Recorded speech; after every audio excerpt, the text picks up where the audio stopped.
गुजरात के राजकोट में एक दुखद सड़क दुर्घटना में 3 इंजीनियरिंग कॉलेज के छात्रों की मौत हो गई और 8 लोग घायल हो गए। हादसा जज्सन तालुका के पास हुआ जब छात्रों का समूह दीव छुट्टियां मनाने जा रहा था। एसयूवी के पलटने से नरेश कुडावती, मोती हर्ष और अफरीद सैयद की जान चली गई, जो आंध्र प्रदेश के रहने वाले थे।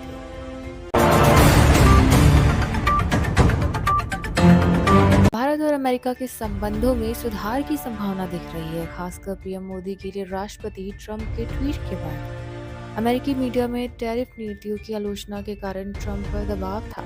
पूर्व राजनीतिकों के अनुसार ट्रंप भारत की विदेश नीति को ठीक से समझ नहीं पाया, जो रणनीतिक स्वतंत्रता पर आधारित है। भारत सभी देशों के साथ अपने संबंधों को महत्व देता है।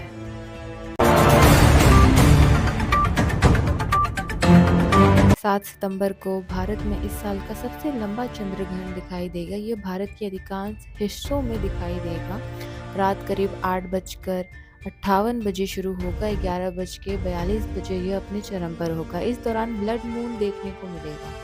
एक्सपर्ट के मुताबिक ग्रहण के दौरान पृथ्वी का वायुमंडल नीले प्रकाश को बिखेरता है, जिससे चंद्रमा लाल रंग का दिखाई देगा।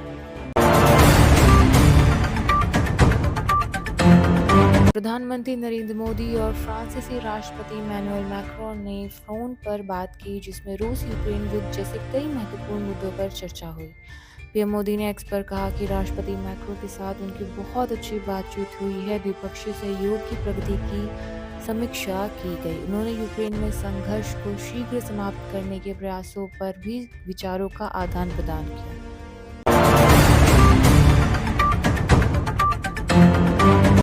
ईडी को अंतर्राष्ट्रीय स्तर पर सराहना मिली है। एफएटीएफ के डार्क वेब के माध्यम से ड्रग तस्करी नेटवर्क का भांडाफोड़ करने और 1300 करोड़ रुपए जब्त करने की प्रशंसा की। गृह मंत्रालय के ऑनलाइन म्यूचुअल असिस्टेंट पोर्टल को भी सराहा गया, जिससे दूसरे देशों से तालमेल में मदद मिली। ईडी ने 2024 में हल्द्वानी से डार्क वेब के सहारे ड्रग्स नेटवर्क का पर्दाफाश किया था, जिससे 2 ड्रग सप्लायर्स को गिरफ्तार किया गया।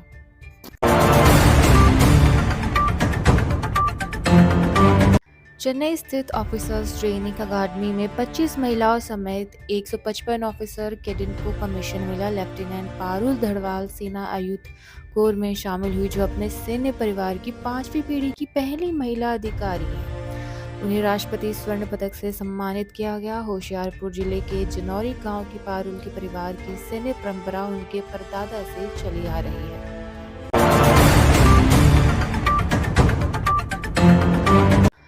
गुजरात के पंचमहल में पावगढ़ शक्तिपीठ के पास एक दुखद घटना घटी। माल रोपवे का तार टूटने से 6 लोगों की जान चली गई। ये रोपवे मांझी इलाके से मंदिर तक निर्माण सामग्री पहुंचाने के लिए उपयोग किया जाता था। मृतकों में लिफ्ट ऑपरेटर और मजदूर भी शामिल हैं। घटना के बाद मौके पर अफरा तफरी मच गई।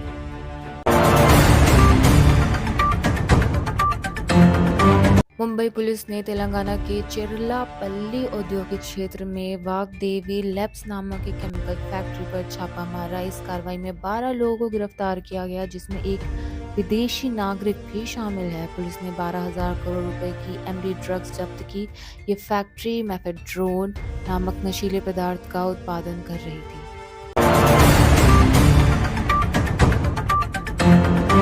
कनाडा की एक सरकारी रिपोर्ट में खुलासा हुआ है कि खालिस्तानी आतंकी संगठन कनाडा की जमीन से सक्रिय हैं और उन्हें आर्थिक मदद भी मिल रही है।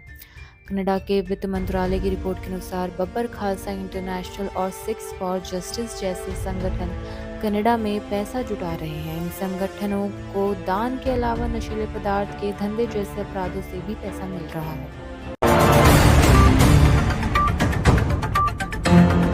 केरल के नादुवथूर में एक व्यक्ति श्याम सुंदर की हत्या का मामला सामने आया है। आरोप है कि उसके पत्नी का लिव इन पार्टनर धनेश ने चाकू मारकर उसकी हत्या कर दी। पुलिस के अनुसार श्याम सुंदर और धनेश के बीच अक्सर झगड़ा होता था, क्योंकि धनेश श्याम सुंदर की पत्नी और बच्चे के साथ रह रहा था। पुलिस ने धनेश को गिरफ्तार कर लिया है।